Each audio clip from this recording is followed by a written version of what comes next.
My name is Nicole. I was 24 years old, living in Chicago. I believed my wedding night would be the most beautiful night of my life. I had grown up watching love stories, dreaming of warmth and tenderness. But reality had something very different waiting for me. My marriage was arranged. His name was Ronald, the son of my father's closest friend. I had never met him, never spoken to him. Everything moved so quickly. My parents told me it was a perfect match. His family said kind things. My father looked proud. My mother smiled. But in all those conversations, no one ever turned to me and asked, "Nicole, are you happy with this?"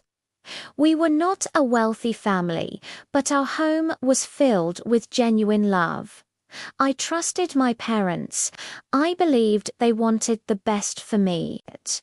So when the wedding day arrived, I wore my white dress, held my bouquet, and smiled the way every bride is expected to smile. Ronald stood beside me in a black suit, looking confident. I searched his eyes for something familiar, something warm. I found nothing I could read.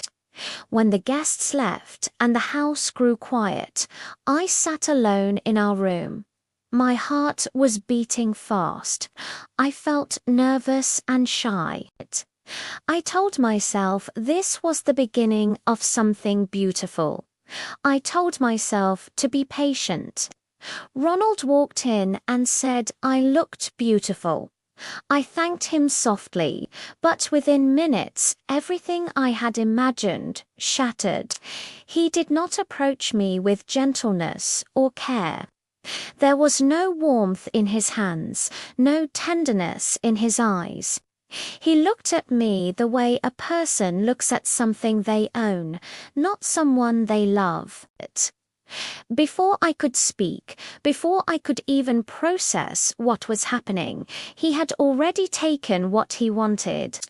When it was over, he pulled away and looked at me with cold, accusing eyes. Then he said words I will carry with me for the rest of my life. He said, "You are not a virgin. You have already been with someone else." I felt the air leave my body. I stood there trembling, speechless. He said it again. He called me impure.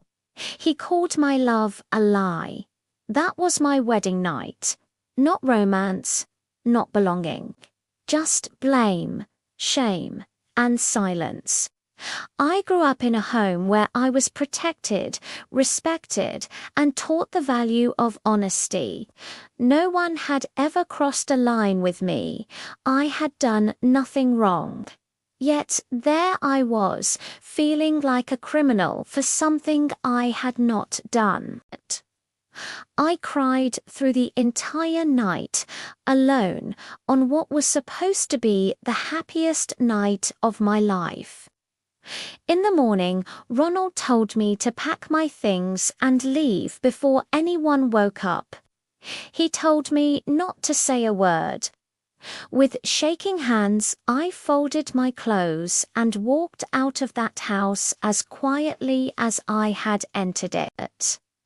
When I arrived at my parents' door, my mother took one look at me and burst into tears. My father stood frozen in the doorway.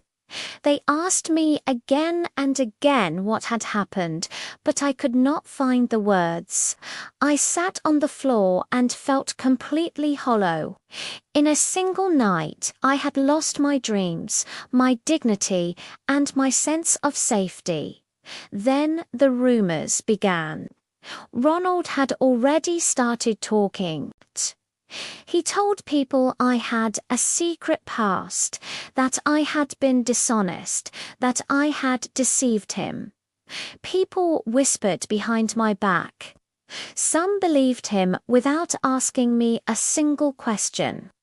I begged my parents to believe me. and they said they did.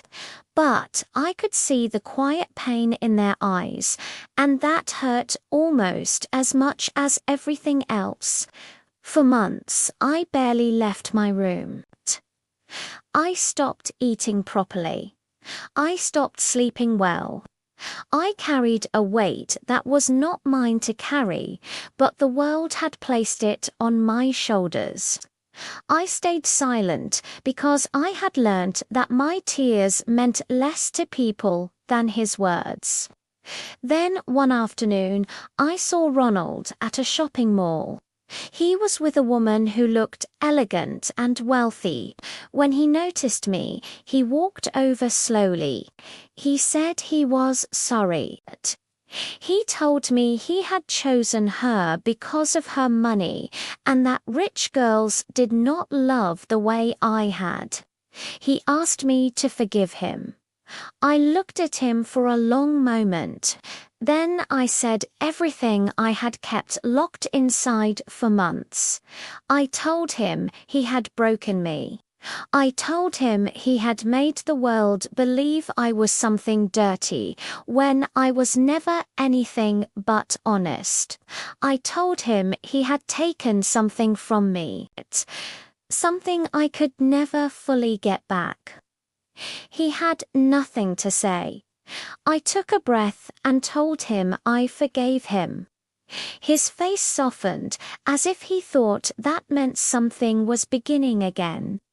So I made myself clear. I told him I was not forgiving him for his sake. I was forgiving him for mine because I wanted peace in my heart, not him in my life. I did not need him anymore. I did not want him back. Then I turned and walked away. I cried that night, but they were my last tears for him. After that day, something shifted inside me. The shame I had been carrying slowly lifted. My parents held my hands one evening. They told me they were proud of me, that they saw the truth now, that I had always been honest and good. Ronald's family offered an apology. It was too late to undo anything, but it still mattered. Today, I spend my time reaching out to girls who are sitting alone in dark rooms, feeling broken the way I once felt. I tell them that what someone else did to them does not define who they are. I tell them not to beg for love from people who do not value them. I tell them that if someone walks away, let them go, because the right people stay. And to every parent reading this, please slow down. Do not rush your daughter into a life she has not chosen. Let her speak. Let her meet the person. Let her decide. Life is far too long and too precious to spend with someone who never truly saw you. I am Nicole. I was broken, and then, quietly, I put myself back together.